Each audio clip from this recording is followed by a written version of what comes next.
Reverend Juliet, as based on my ordination into ministry. I'm actually Ni Obu. I grew up in a very unique polygamous home. My father was a diplomat, but he chose polygamy. And sometimes I asked him why he chose polygamy. He said, oh, they needed a lot of children in my clan and all that. So I grew up with a fractured home in the sense of what polygamy is from the point of women, but my dad was a unifier. He believed that all of us were equal, male and female.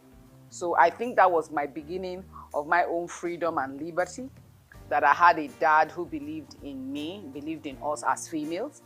And I remember growing up when we were in school, my uncles would be telling my dad, why are you spending money on the girl child? After all, they're going to get married. And my father replied and said, let them be better wives.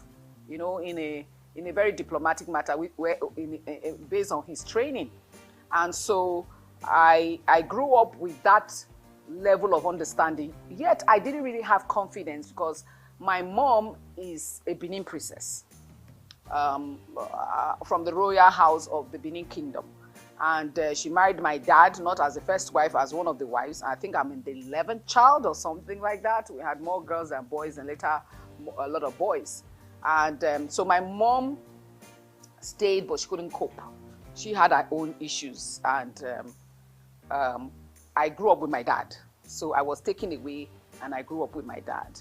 So, and I didn't even see my mom till I was about 13 or so. I mean, anybody could have been my mom at that time. I didn't know who. But my dad loved me, though we had issues, rancors within the wives and within the children. And I grew up with a very low self-esteem, having my mom not being there, and I was told I was not beautiful. I was maligned, but I was intelligent. As a girl child, I was highly intelligent, an unusual intelligence at that time. I didn't see it as intelligence. I just thought it was normal. It's as I walked through life that I found out that I was actually quite intelligent, because I was always coming top three. And again, maybe because my mom wasn't around, I needed to prove my point or prove myself. I don't know. But I became a Christian early. I contacted Christianity as a born-again Christian as a teenager. I think for me that became the revolution. God became my revolution, because my dad was there and was not there. Being a diplomat and eventually being an executive in many organizations, chairman of John Holt, and doing a whole lot of things as a leader. Not just leader as a dad. He also had to also take responsibility for his community and his cousins, his relatives. In short, my father was playing God in the lives of many. So he wasn't really available as a dad, but he also did his duty of expressing how much he could express. But as a typical African, I don't think he could express as much as he should, and he should have taken some stance that he shouldn't have allowed the things that were happening within the home. And so I grew up on one side with a low self-esteem. I didn't really understand that it was a low self-esteem, but it was, because as I grew older, I could understand that even when people tell me that I'm beautiful, I am fine, I'll look at them and say, this one wants to sleep with me. That's why he's expressing the fact. So, but I focused on my education. I focused on my Christianity. I made my silly mistakes as teenagers, but I was so focused. If there's anything that my life counts for, is that I was a focused child. I was not careless with my life. My siblings could not understand my seriousness. I was a very serious child. I did not, when I make mistakes, I chastise myself. I don't wait for people to chastise me. And I think I grew up with that. So I also had a philosophy of the fact that I didn't want to be dual. What you see is what you get. And I didn't want to be a hypocrite. If anything I hated as growing up as a child were backstabbers, biters, and hypocrites. And I had a lot of that within my family background. As a polygamous home, you expect that. Different wives, different camps, different children, and different ways. Everybody trying to take sides. But because I was the only child of my mom for my dad, I didn't take sides. So I also had that as a philosophy. I never take sides. I must hear from all parties. And people hate me for that because they expect me to lean towards them because they have told me something about someone. And I said, no, let's call the someone up. And let's settle the matter. We're supposed to be Christians, so let's settle the matter. So people didn't really like coming to me to talk because they know I won't gossip. I don't slander. I tell you, if I don't have the assurance to tell you upfront, I will not say it. If I say it, I will say very subtly, but I cannot boldly just bring someone down. And that's part of my philosophy. I never do it. I confront issues, even now boldly, more boldly, because over the years, as I grew up in Christianity, I started leadership early. By the time I was in secondary school, I was already a leader in fellowship, and also more so I was head girl. Because of that focused girl child and also my intelligence, I was head girl. And double back into university, I joined a fellowship. I was also a leader. So my position in leadership has always been glaring. During my youth service, that's the most funny one. My youth service was in Katsina. The camp was in Katsina, but I served in Jos. And I was the only female platoon leader. I had 33 people under me. So, and I became platoon leader, again, this focused and serious woman and intelligent. So I got to camp on time. I am adverse to lateness to a certain degree. If I'm late, I take responsibility for being late and not to make excuses, because people use traffic to make excuses. Traffic has always been in Lagos. My father taught me that. My father was never late. So I grew up with that, never late. So if I'm late, I take responsibility. And so that focused girl child gave me that position to be the only female platoon leader at that time in 1991. And so I've been comfortable. So you can see people have to take permission from me to go to town. I'm in charge and all that. So I've been thrown into leadership early. And I had a challenge because I grew up now in a polygamous home, and we were in the village often. And my father was so concerned to ensure the cultural context of the hometown. My father is Idoma. My mother is Bini. I'm married to an Ishekiri, whose mother is Isoko. So you can see that I'm a bona fide Nigerian. And also my father raised us up for citizenship. He believed that these were men in the 70s, 60s, and 70s who believed that the identification of a nation, your identity, was important. So nationalism was something that we're used to at home. As we were growing up, we had to read the newspaper every day. We had to listen to the 9 o'clock news. You know, those kind of strict ways of being conscious. Of course, some of my siblings didn't take it serious. But again, this serious girl child, everything her dad told her to do, she took it seriously. And so I grew up with that kind of mindset. But, you know, it was when I looked back, I knew how serious I was. But in the process, I thought it was normal. This is who I am. And so I grew up in that particular kind of background of not my father making us serious, though my father himself was serious. And I think somebody saw me and said, a female child that has her father's mannerism. Not necessarily the integrity of the looks. I shared the looks between both of them, but mostly my mom. But in my character, I have a lot of my dad. So that helped me launch into leadership, because I had a question about women leading because of what I saw around me. The docility of womanhood, the oppression of women, and even the woman permission to be docile, and lack of productivity questioned my heart. So as I was growing up, that questioning became the answer to what I do today in women leadership. And I also train for national transformational principles and leadership. Understand that leadership is at the core of all issues of life. If we get the right leader, you get the right solutions. So that has been a summary of my story, that even in my getting married, I was conscious that I knew who I was at that time very clearly. So whoever was going to get married, I could not lose my identity.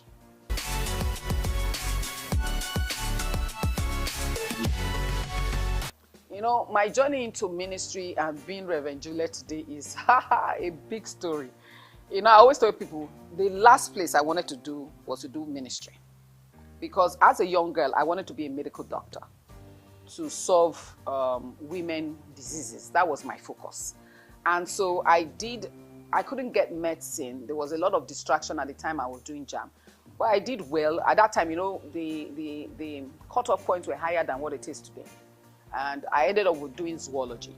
And so I graduated. But while I was in school, like I said, I became more focused again in Christ. I moved from what we call the SOUQ days of no earring, no scarf, no of this, no. And I began to read the Bible for myself and understood that really that extreme is unnecessary. So I found my balance. So even in my church now, I did church outside the campus gate. I didn't do church fellowship. I mean, I didn't do campus fellowship. I did church outside the gate. So I had a church that I was involved with. Again, this serious child, this focused individual, ended up again being a leader. I was welfare leader in one of the churches I was going to, but I ended up in another church because that church had an issue and had to close down because of the pastor who was going back and forth. Another story for another day.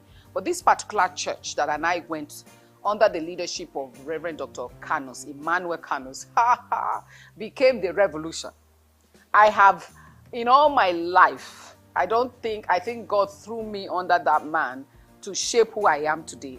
Apart from my dad, this particular man has shaped who I am today. And today, of course, Professor Vincent Anigbogu. But this particular man brought me to confront my Christianity with truth. And he kept repeating phrases in the days of Dr. Miles Moron's teachings of when the purpose of a thing is not known, abuse is inevitable. So we grew up with that thought in the late 80s with such understanding. And so I was, again, focused child, serious person. I took it so seriously. And here I was, I now began to seek the Lord for my purpose, wondering what's the reason for why I'm on earth. I'm a woman, I'm going to get married, I'm going to have children. What is my life? Is that what life is all about? And God began to show me that life is more than that. Life is more than that. And so in 1992, I had a call to ministry to understand that my life is going to be focused on a call. I had a visitation, August 1992, to write down the vision of my life at that time in a summary, based on my understanding. So you can imagine 1992, right now I'm 55.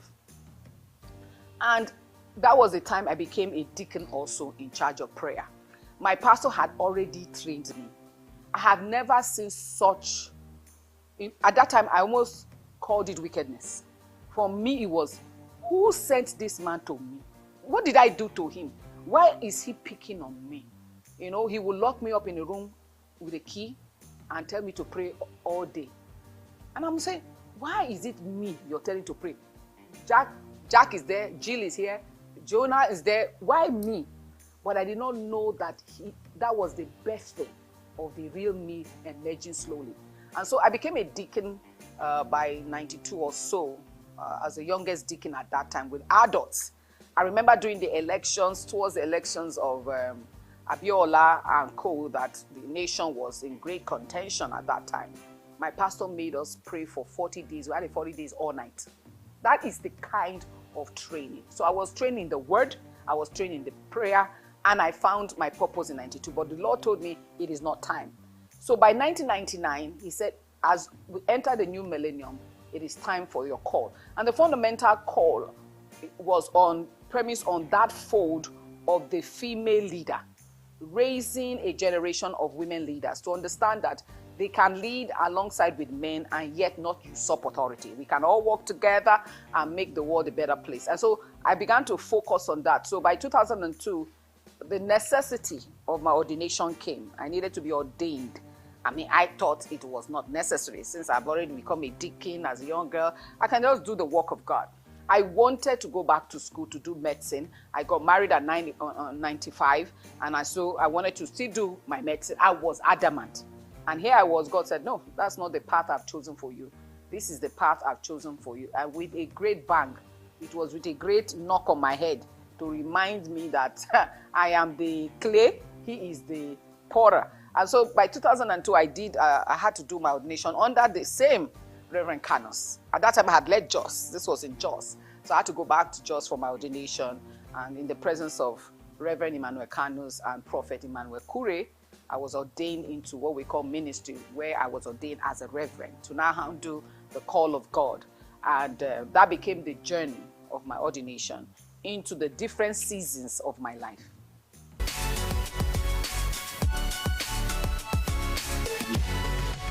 Well, one of the challenges of women playing a role is fundamental in tradition and upbringing. I didn't have a dad who told me I couldn't lead. So my lead was open, was uncovered.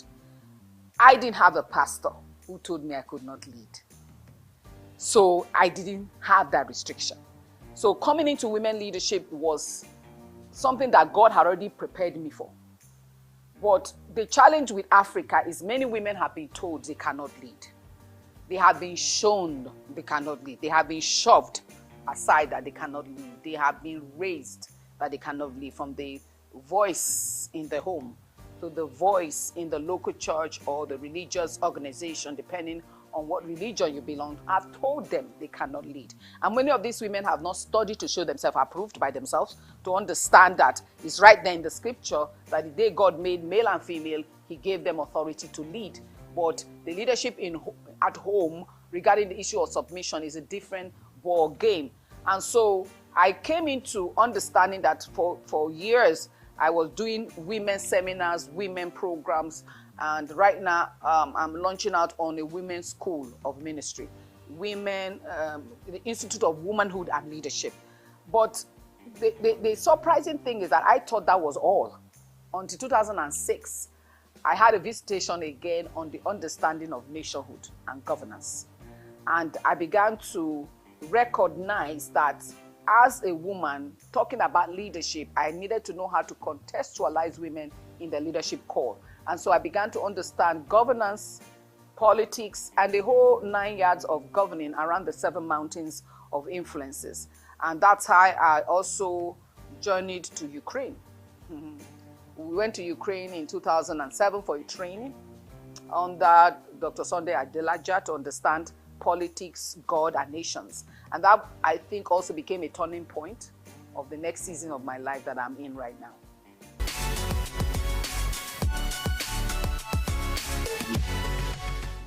Okay, I had the opportunity to be trained.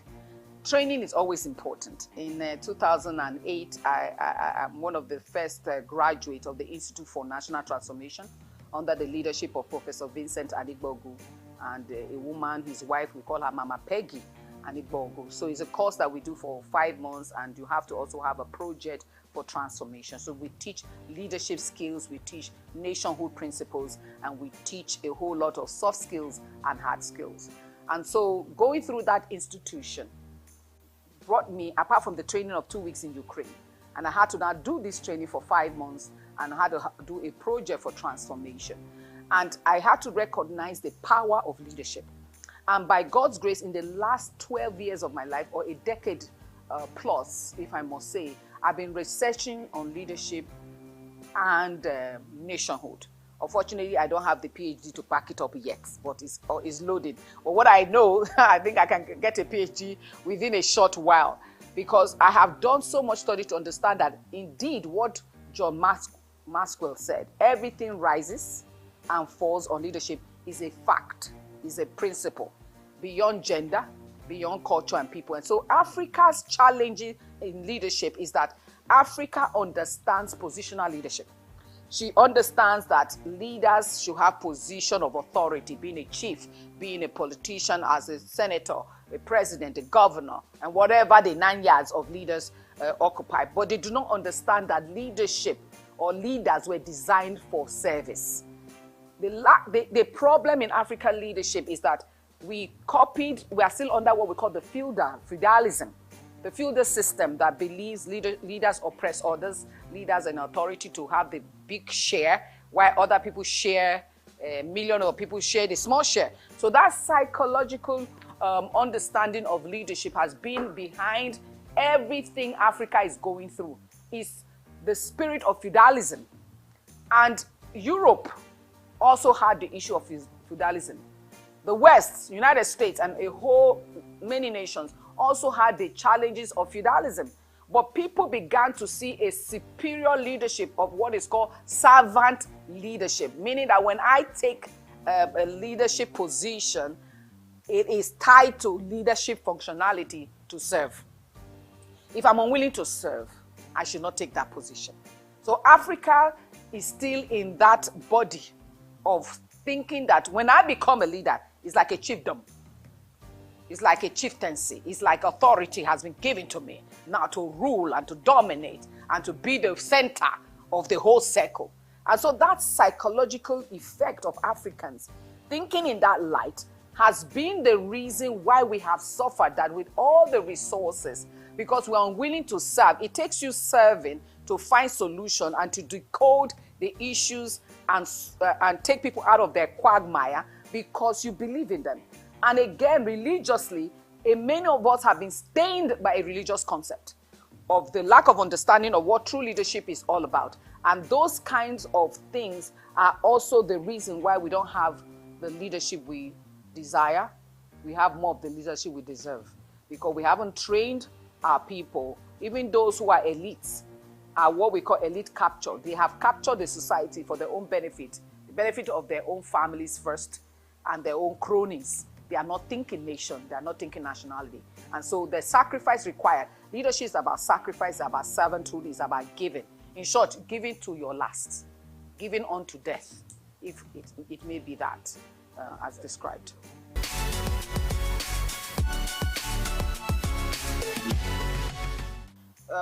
Women in politics and women in leadership is also that understanding of the equality. Like I said, we are all created in the image and likeness of God. There is no inferior individual. Women are not inferior to men. Men are not superior to women. It's a fact. When you become a leader as a husband, it gives you more responsibility. In actual fact, the definition of head of the home, Cephale in Greek, is actually the chief servant. The chief servant. So when a man is hurrying up to get married, he's actually hurrying up to become a chief servant. We need to let them. And that's why the word husband is a cultivator. Husband is a cultivator. You're supposed to plant, you're supposed to build, you're supposed to spend your life in ensuring lives get better.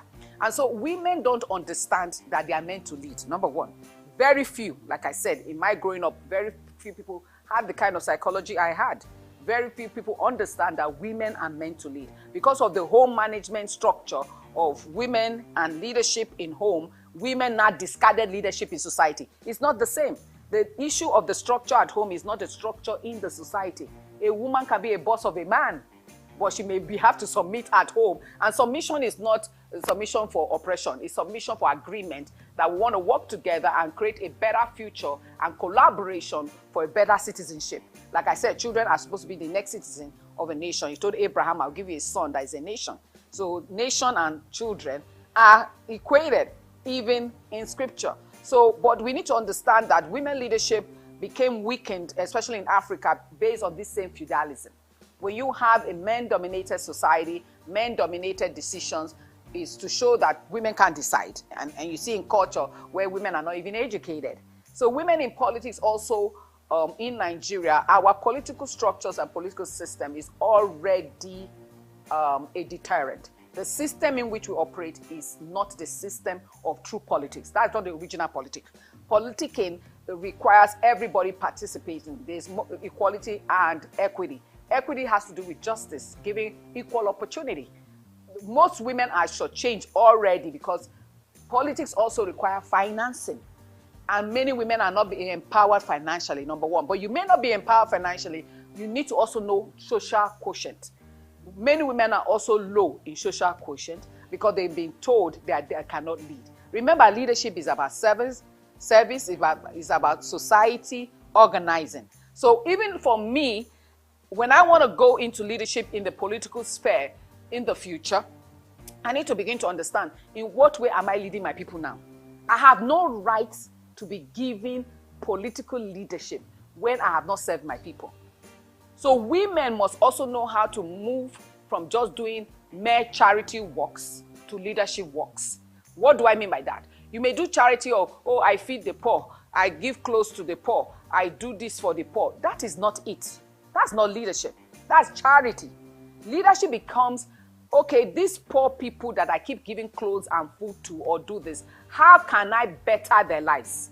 What systems can I put in place to elevate their lives to the next level? That's leadership. Increasing the measure of the people, solving the societal problems. So how many societal problems am I willing to solve for me to deserve to lead? That's why it is abnormal for us to have leaders in the political sector who are not leading their people, who have not served their people. That's why we don't have politics yet. We just have the shadow of it for now.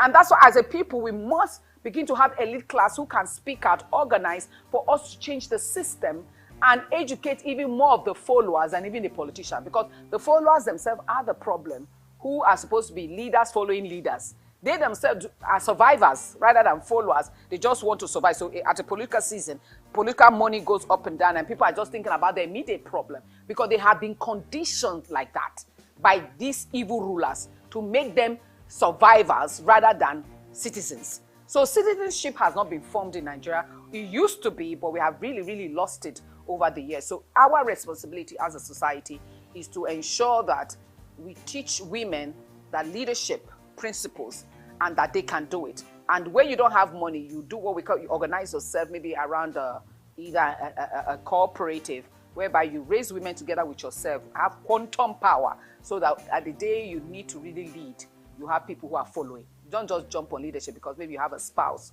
or a relative who was once a leader. It doesn't work that way.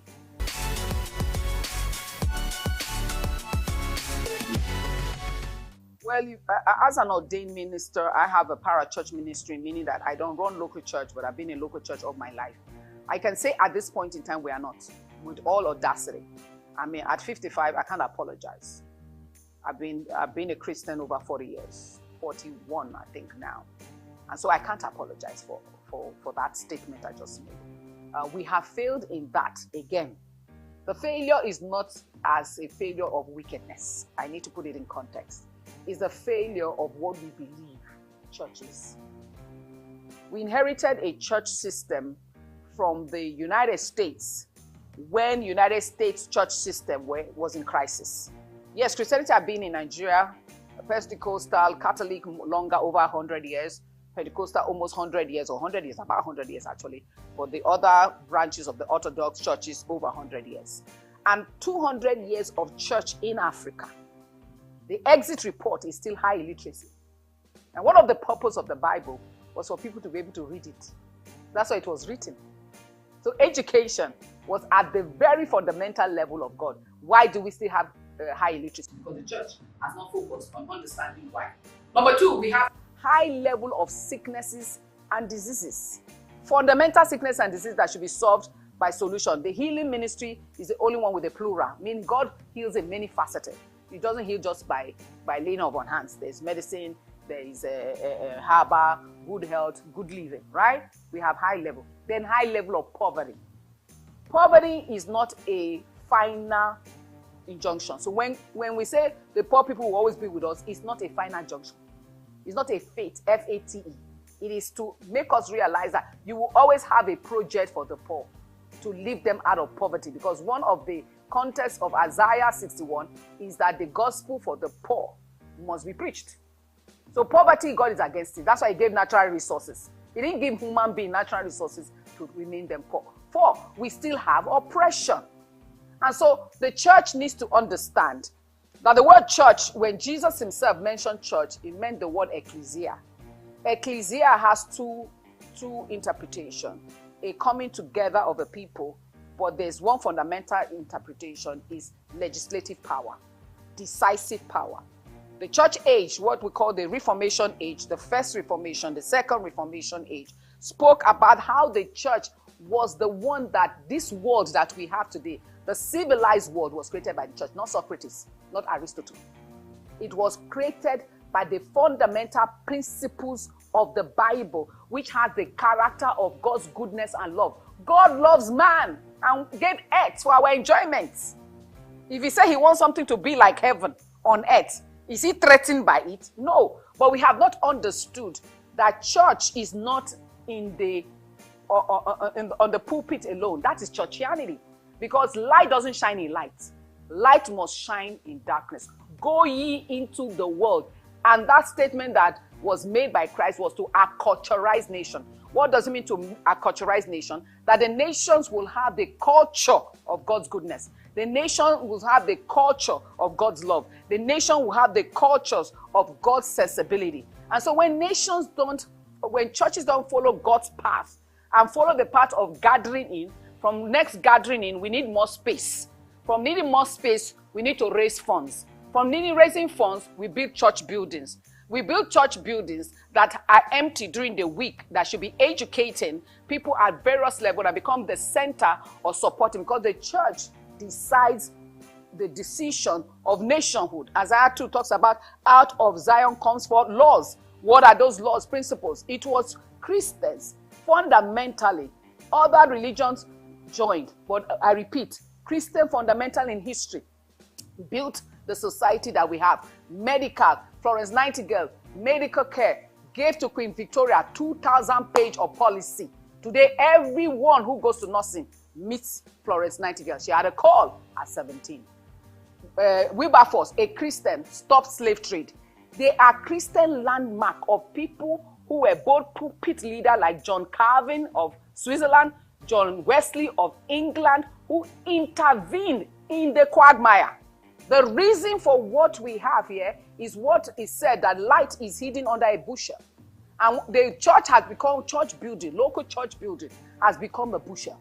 Light is not meant to shine in light. Everybody is supposed to go into the marketplace at different spheres of influence and take the character of God and shape the society into the goodness of God. So the more goodness, godliness that we have, the better you have a society. It was church that made charity possible. And let me end with this by saying that it was church. What we call Sunday school did not start from the church walls. Sunday school was started in England, especially by a man who, British children, these same England children were begging with bowls. And that's why you have the story of Oliver Twist, which is a satire. In actual fact, the children were begging. We had what we call the chimney children. Parents were offering their children for £1 just for survival. Children were going to work with their parents Monday to Saturday to survive. They were living in one room, face me, I face you, in England, sharing 300 people, sharing one tap outside with buckets. England, 300 years ago.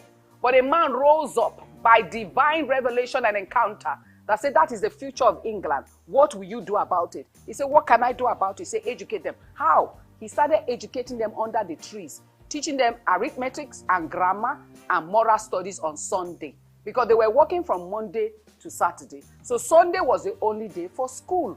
That's how the Sunday school movement started. This man was a businessman. He called other Christian friends, and the movement started across England. When the movement became fundamental, they came together to now push for a policy of the Child Right Act, where children should stop working and go to school. So compulsory education came through the enforcement of church in society to form it into the character of God, so that society can be sane, because society itself needs to be delivered.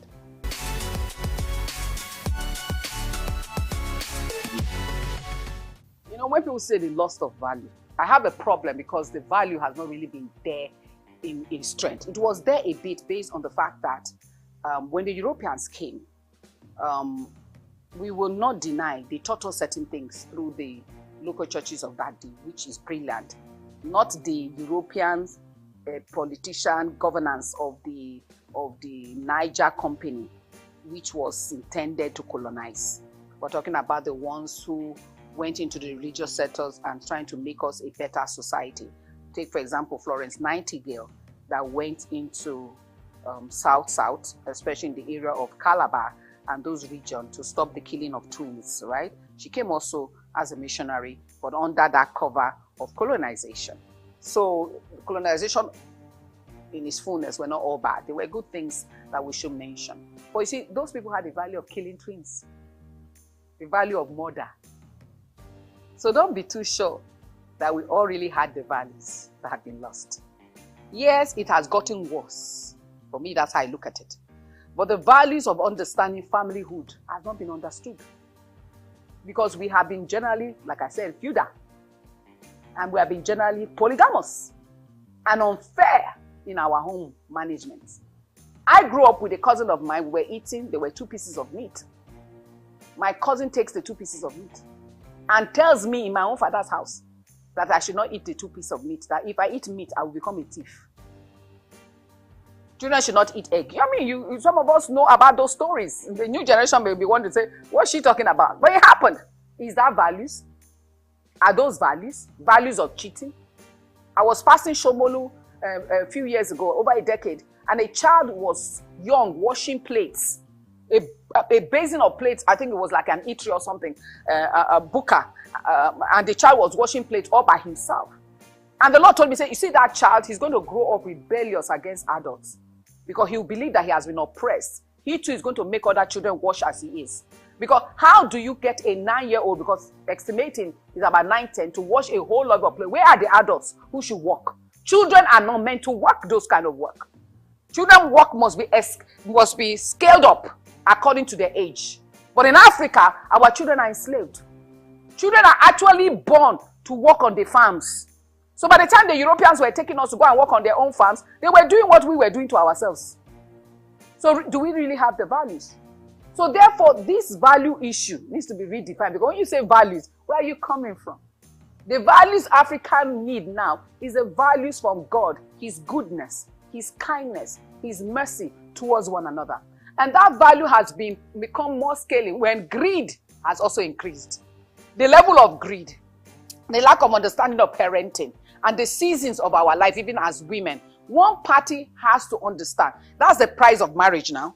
In the marriage, a woman needs to understand her fundamental role also is raising children. So she needs to balance life between work and children. It's a fact. It's not something, but that doesn't make her less. It makes her even more special because those who serve are always greater. So she'll have a greater reward by raising children with value. When parents are absent, especially moms, that child will have a psychosis that will affect the society. So when we talk about what is happening within Africa, we're looking at Africa did not get it right in parenting. We can't copy the West. I don't believe in copying the West. I believe in copying the values of God. The West herself has mixed up a lot of things that she needs to deal with and unbundle herself of it. But we are being given a clean slate. We have one of the greatest opportunities apart from India. We have the highest youth population in the world.